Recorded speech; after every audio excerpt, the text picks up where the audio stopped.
Yes, students. Good morning, all of you. बच्चों, हमारे two sided errors we were continuing in the chapter rectification of error. Two sided errors which do not affect the agreement of trial balance. Two sided errors के बावजूद हमारा trial balance equal आ जाता है. To sided errors में एक आता है error of principal, जहां पर अकाउंटेंट को फंडामेंटल प्रिंसिपल्स की इग्नोरेंस की वजह से जो एरर्स कमिट होते हैं due to the lack of knowledge of accounting principles are known as error of principles. These errors are committed in those cases. कहाँ होते हैं ये? Where a proper distinction, where a proper distinction is not made between capital expenditure and revenue expenditure. Capital expenditure में और revenue expenditure में अगर difference accountant समझ नहीं पा रहा तो वो गलती करता है. क्योंकि कैपिटल एक्सपेंडिचर होता है जैसे बिल्डिंग बनानी है हमने और ब्रिक्स खरीदी, सीमेंट खरीदा, सैंड खरीदी, सब केसेस में बिल्डिंग ही डेबिट होगी. मशीनरी खरीदते वक्त अगर हमने इंस्टॉलेशन चार्जेस पे किए तो दिस इज कैपिटल एक्सपेंडिचर. और कैपिटल एक्सपेंडिचर के केस में हम मशीनरी ही डेबिट करते हैं. कैपिटल एक्सपेंडिचर में क्या होता है? Asset is debited, asset debit होता है. और रेवेन्यू एक्सपेंडिचर, कैपिटल एक्सपेंडिचर का बेनिफिट 1 ईयर से ज्यादा तक होता है. रेवेन्यू एक्सपेंडिचर वो होता है जहां पर हम एक्सपेंडिचर को ही डेबिट करते हैं. ठीक है. और इस रेवेन्यू एक्सपेंडिचर का बेनिफिट सिर्फ 1 ईयर तक होता है. इसका बेनिफिट, कैपिटल एक्सपेंडिचर का बेनिफिट मोर देन 1 ईयर, 1 साल से ज्यादा तक फायदा होता है. और रेवेन्यू एक्सपेंडिचर में हम जो अकाउंटिंग एंट्री करेंगे एक्सपेंस को डेबिट करते हुए करते हैं और ऐसे रेवेन्यू एक्सपेंडिचर्स का बेनिफिट 1 ईयर तक होता है. बच्चों, एरर ऑफ प्रिंसिपल जो होता है 2 टाइप्स बल्कि 3 टाइप्स के हो सकते हैं. When capital expenditure is treated as revenue expenditure. Capital expenditure को हम रेवेन्यू एक्सपेंडिचर मान लें तो गलती कर देंगे एंट्री करने में. रेवेन्यू एक्सपेंडिचर को हम कैपिटल एक्सपेंडिचर मान लें तो भी एंट्री गलत हो जाएगी. और error of posting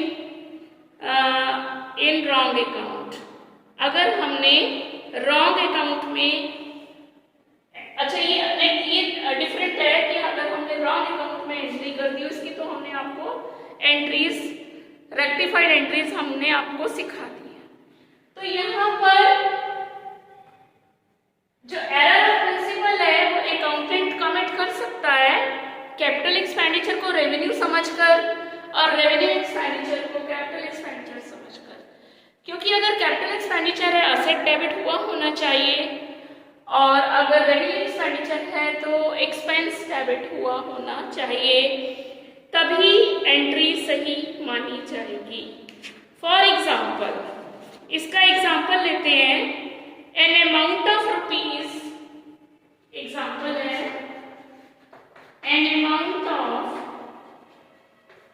rupees 2500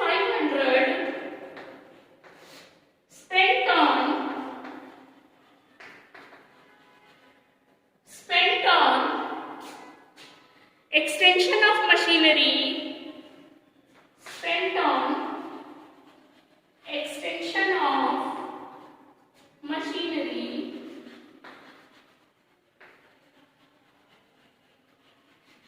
debited to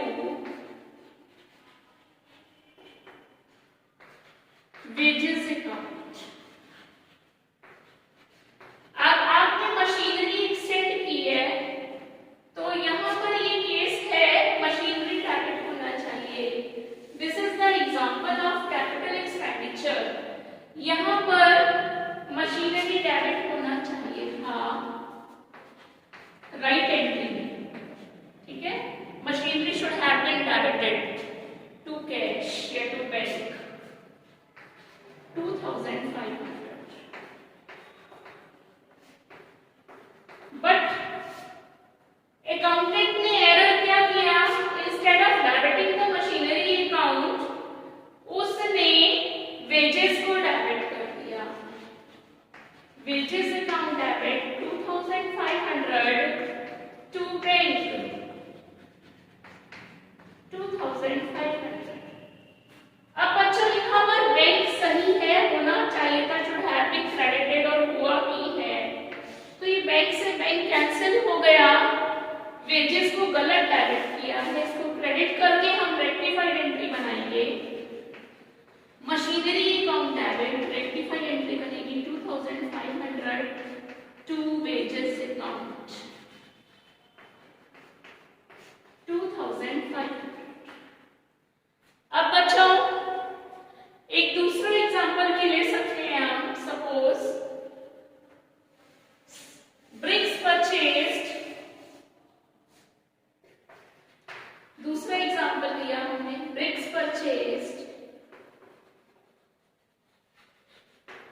for construction of building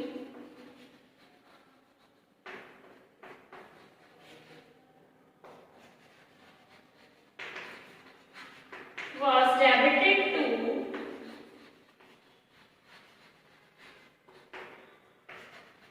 bricks account ₹5000।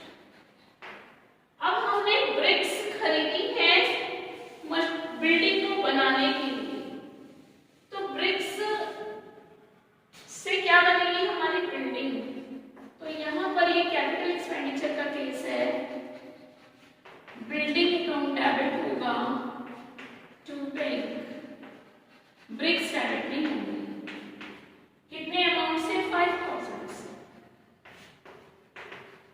लेकिन कर क्या दिया है हमने यहाँ पर कर दिया हमने ब्रिक्स को डेबिट कर दिया,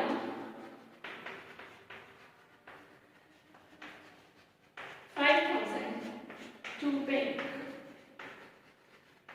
या रिपेयर्स को डेबिट कर दिया। तो कैपिटल एक्सपेंडिचर को हमने रेवेन्यू एक्सपेंडिचर मान लिया।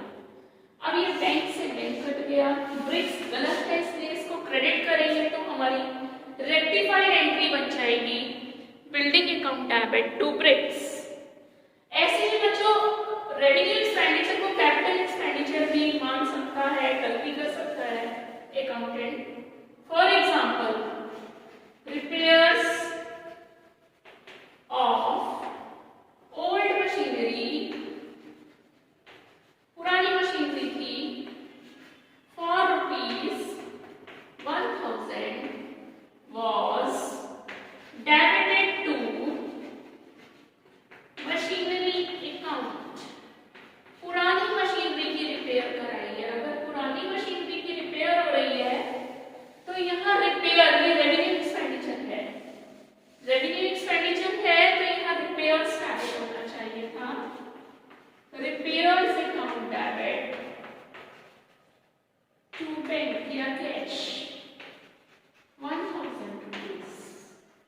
ये इसकी राइट एंट्री बनती है, बट अकाउंटेंट ने क्या किया, इसको कैपिटल एक्सपेंडिचर मानते हुए मशीनरी को डेबिट कर दिया, machinery account debit to bank. जब पुरानी मशीनरी होती है उस पर अगर हम रिपेयर कराते हैं तो वो रेवेन्यू एक्सपेंडिचर माना जाता है। अब ये बैंक होना था, हुआ ही, ये सही है, गलत क्या है, मशीनरी, तो बैंक से बैंक कैंसिल हो गया, मशीनरी गलत है तो मशीनरी क्रेडिट हो जाएगी, एंट्री बनेगी repairs account debit to rectified entry है ये टू मशीनरी 1000। बच्चों ये जो रेक्टिफाइड एंट्रीज बनेंगी इस पूरा जर्नल का फॉर्मेट बनने के बाद बनती हैं, नरेशन लिखनी मस्ट होती है। जो राइट एंट्री है, रॉन्ग एंट्री है, इसको आप रफ में कर सकते हो।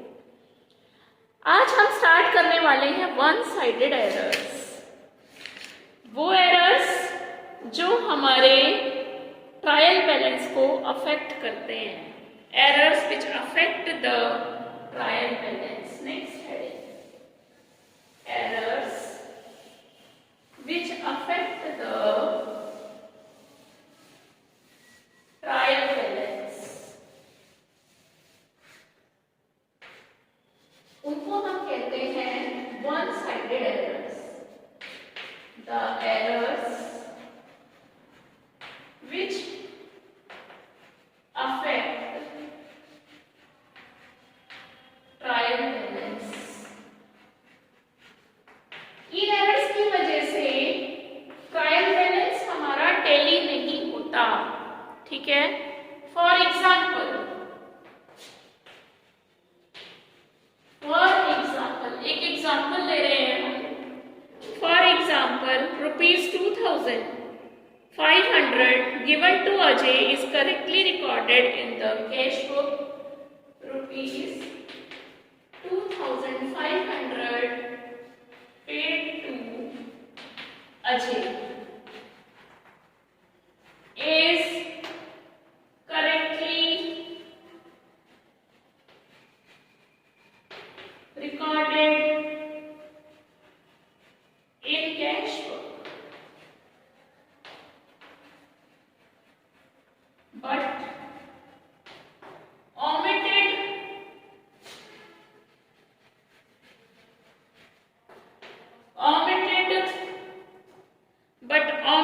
to be posted to the debit of Ajay. To be posted to debit of Ajay. अगर हम इसमें देखें तो राइट एंट्री बनती है अजय डेबिट। अजय को डेबिट करना था टू कैश। 2,500 से डेबिट होना चाहिए था अजय। वो कह रहे हैं अजय को डेबिट नहीं किया, कैश हो चुका है, अजय डेबिट नहीं हुआ। अजय को हमने डेबिट नहीं किया। एक अकाउंट की एंट्री हमने कर दी और दूसरे अकाउंट में हमने एंट्री नहीं की। अगर हम इसका ट्रायल बैलेंस बनाएंगे तो अजय डेबिट नहीं हुआ, कैश डेबिट और क्रेडिट। कैश तो 2,500 है, लेकिन यहाँ पर अजय डेबिट साइड पे 2,500 शॉर्ट हो गया। ट्रायल बैलेंस बराबर नहीं आएगा बच्चों। ऐसे क्वेश्चंस में हमें जब ट्रायल बैलेंस इक्वल नहीं आता, एरर्स होते हैं, वन साइडेड एरर्स होते हैं, तो हम क्या करते हैं, ट्रायल बैलेंस में एक टेम्परेरी अकाउंट जिसे कहते हैं सस्पेंस अकाउंट खोल लेते हैं। उतनी ही फिगर जितना डिफरेंस है ट्रायल बैलेंस में, उतना हम सस्पेंस अकाउंट में डाल करके ट्रायल बैलेंस को इक्वल कर लेते हैं। बट लेटर ऑन एरर्स को लोकेट किया जाता है और सस्पेंस अकाउंट को क्लोज कर दिया जाता है। सस्पेंस अकाउंट एक टेम्परेरी अकाउंट होता है जो एरर्स लोकेट होने के बाद उसको क्लोज करना होता है। अब बच्चों ये वन साइडेड एरर्स कहाँ हो सकते हैं? वन साइडेड एरर्स में occur in the following cases. One sided errors में अगर following in the following cases of one sided errors.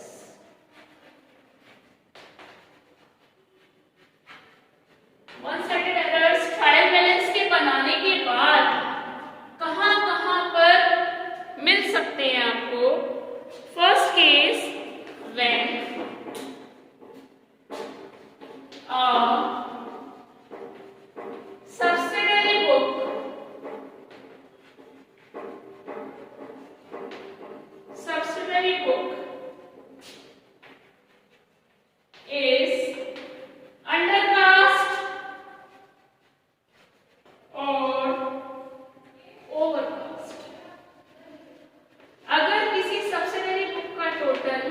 या तो अंडरकास्ट हो गया हो, टोटल लेस लगा दिया गया हो, शॉर्ट कर दिया हो, टोटल करने में हमने कम टोटल दिखा दिया, उसे कहते हैं अंडरकास्ट। ओवरकास्ट का मतलब है अगर हमने टोटल एक्सेस दिखा दिया, फालतू दिखा दिया हो, ठीक है। सेकेंड टाइप ऑफ केस इसमें हो सकता है when the posting to an account is altogether omitted। अगर हमने किसी एक अकाउंट की पोस्टिंग नहीं की, भूल गए, omitted मतलब भूल गए। थर्ड केस हो सकता है when the posting is made on wrong side of an account। अगर हमने साइड रॉन्ग कर दी, यानी कि डेबिट की जगह क्रेडिट में पोस्टिंग कर दी और क्रेडिट की जगह डेबिट में पोस्टिंग कर दी। और fourth is when the posting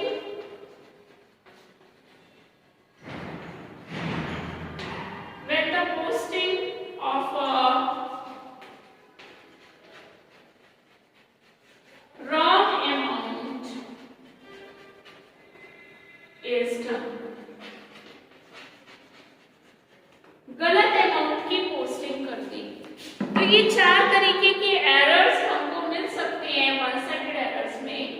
मैंने सब्सिडियरी बुक इज अंडरकास्ट और ओवरकास्ट, या तो कम टोटल शो हो गया है, उसका कम कर दिया हमने, टोटल जितना होना चाहिए था उससे कम टोटल हो गया है, ज्यादा हो गया, ठीक। या हमने पोस्टिंग किसी अकाउंट की भूल गए करना, या रॉन्ग साइड में पोस्टिंग कर दी, या गलत अमाउंट की पोस्टिंग कर दी। तो these are the 4 cases in which one sided errors can be traced out. अब पहला लेते हैं when a subsidiary book is undercast or overcast। subsidiary books या तो undercast है या overcast है। इसके लिए बच्चों मैं आपको एक टेबल एक्सप्लेन करती हूँ, कौन कौन सी subsidiary books होती हैं। subsidiary books cash book, purchase book, purchase return book,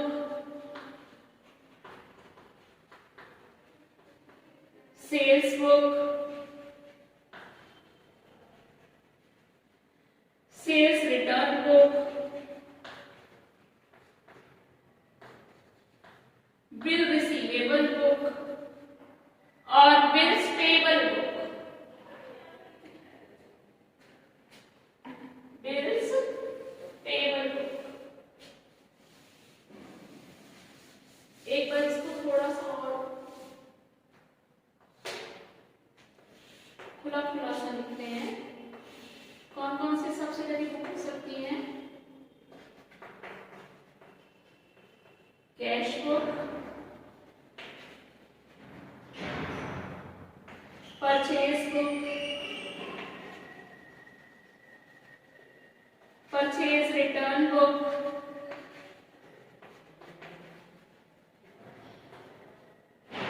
sales book,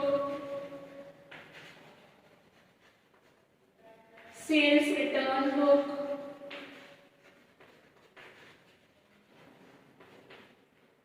फिर ये है बिल रिसीवेबल बुक और बिल्स पेबल बुक। अब बच्चा जनरल रूल क्या है।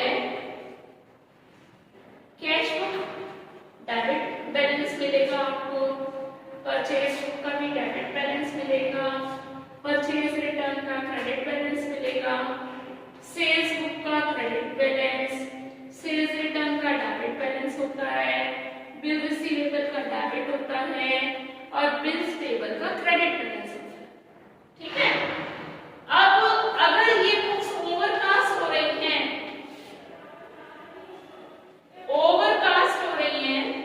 तो रिवर्स करना है। जैसे कैश बुक का टोटल ओवर हो रहा है, ओवरकास्ट हो रहा है, तो हम इसको रिवर्स यानी कि क्रेडिट कर देंगे एरर को रेक्टिफाई करने के लिए।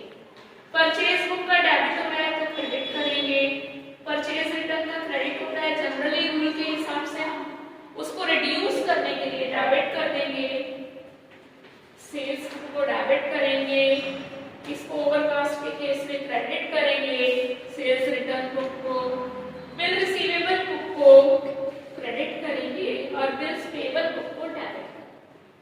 और अगर ये अंडरकास्ट हो रहा है, ये बुक्स अगर अंडरकास्ट है, तो जनरल रूल के हिसाब से कैश बुक डेबिट होगी, परचेज बुक डेबिट होगी, परचेज रिटर्न बुक क्रेडिट होगी, sales return book credit, sales book credit होगी, सेल्स रिटर्न बुक डेबिट होगी, बीआर बुक भी डेबिट होगी और बीपी क्रेडिट। अब जैसे for example sales book is undercast by ₹600। अब सेल्स बुक शॉर्ट है 600 रुपए से, सेल्स बुक शॉर्ट है यानी कि अंडरकास्ट है, सेल्स बुक को क्या करना है, हमें क्रेडिट करना है। तो डेबिट किसे करेंगे, suspense account debit to sales account 600। आया समझ में? अगर परचेज बुक ओवरकास्ट हो रही है, purchase book is overcast by ₹100। अब यहां पर परचेज बुक ओवरकास्ट हो रही है, तो परचेज को क्या करेंगे, उल्टा रिवर्स क्रेडिट करेंगे, डेबिट किसे कर देंगे, suspense account debit to purchase account 100। BR book undercast हो रही है, तो बीआर को अंडरकास्ट के केस में डेबिट करेंगे, BR debit to suspense. Sales book overcast हो रही है, तो सेल्स बुक को ओवरकास्ट में sales account debit to suspense. तो ये टेबल आपके सामने है, ओवरकास्ट अंडरकास्ट के एरर्स इस टेबल से खूब अच्छे से समझ में आ जाते हैं। आपको प्रैक्टिस देंगे पीडीएफ के through. Thank you students, thank you very much.